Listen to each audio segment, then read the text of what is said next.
How is? So, Paddy here. It's been a bit of a while since I've done my last video blog. I've been pretty busy moving house and doing all sorts of other rubbish. So I'm back here to tell you a little bit about what's been going on. I've had some great response from people online who've been struggling away with their own demons, their drinking and their own little problems. And it's really given me a lot of strength and hope to see that I can have a small impact and help people out in a little way. So whoever you are, you know who you are. Keep struggling, keep battling. It's going to get easier, and I hope if I can give you any advice or any help, just keep emailing and keep your comments coming in.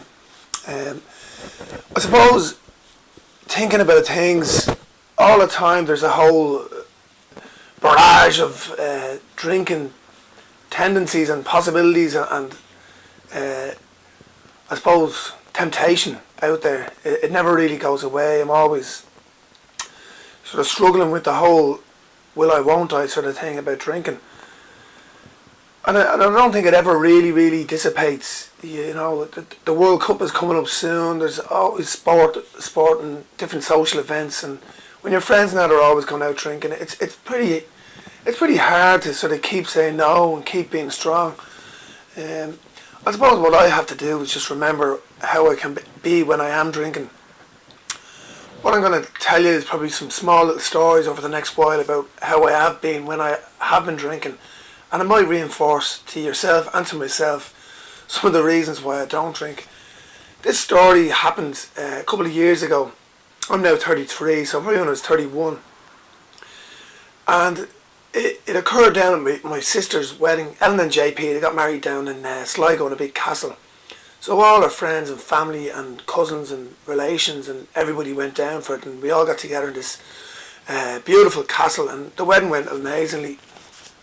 And everyone went back to the castle for a lovely reception and a dinner and party and the rest of it.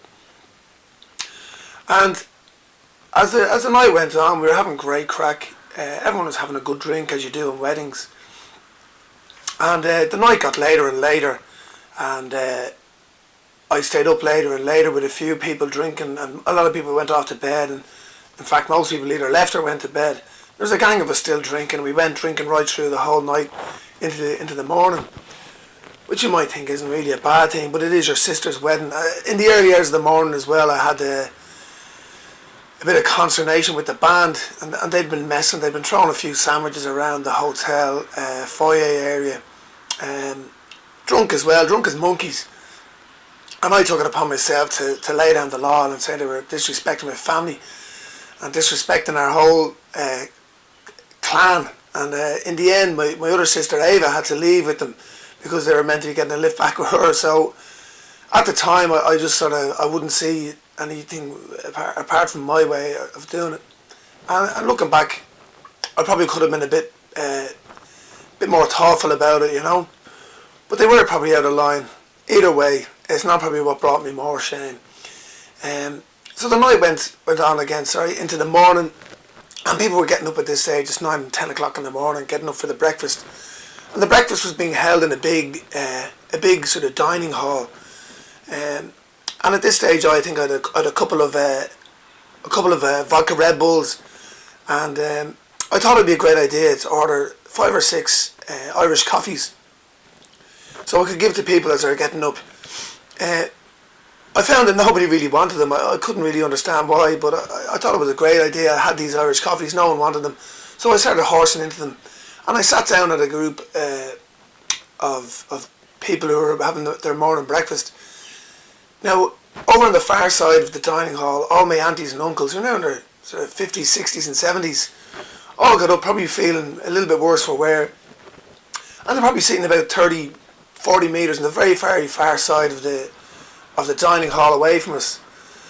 And I thought it'd be a great idea to pick up the sugar cubes, like little rocks, and start chucking them over 40 yards. And they were landing, pelting down on the table. They were smashing into teacups. One of them hit my auntie on the back of the head, and they all have glasses and that, and they hit any of the glasses, they would have smashed them and that, you know. And there was about 5 or 6 of them, sort of looking over, shaking their heads, and I was having a great old laugh. to myself, everyone else didn't really think it was that funny. And my Auntie Catherine, God bless you, Auntie Catherine, she got up and she shuffled slowly over to the other side of the dining room to where I was sitting amongst all the others. And she sort of got me in the ear and she leant down behind me and she said, "Johnny, I don't mind if you hit me, but if you hit your Auntie Bernie, then you'll be in real trouble." So I sort of took the message and I laughed it a bit off, and she shuffled back over and I stopped throwing the sugar cubes, and we went on into the morning, and I eventually ended up drinking the whole way through again right on that night, and fell asleep in somebody else's bed, and then woke up in the early hours, 3 o'clock the next morning, and then drove home. And you know, I'm sure it wasn't the highlight for most people what I was up to that weekend, but for me, I sort of really felt like I was off on a rail. I was being wild as be Jesus, and I think that really showed me how gone on drink and messing I was at the time. And looking back, it probably doesn't seem like that massive an incident, but it did show me that I was being a complete dick when I was getting drunk, and what I was finding funny was the mindset of a 15, 16-year-old. And you might get away with these things in your teenage years and in your early 20s and stuff, but when you're in your early 30s and you're out throwing sugar cubes at your aunties and uncles at your sister's wedding the morning after when you haven't slept, there's probably something wrong. Someone has a problem, and it's not everybody else. So it's incidents like that I'll share with you over the next while. A lot of them are probably a lot worse than that, but that really highlights how stupid I am when I'm drinking, and it sort of gives me great sort of strength not to go drinking again, because it just means that I'll end up in stupid situations. So that's pretty much it. I'm going to keep these stories coming in, and we're going to keep you amused, hopefully, with the sort of rubbish that I used to get up to. And it reinforces why you should probably stay sober if you're like me. Anyway, take it easy. Get out of the pub, you bleeding shouter. Get out of this. Come on, get up.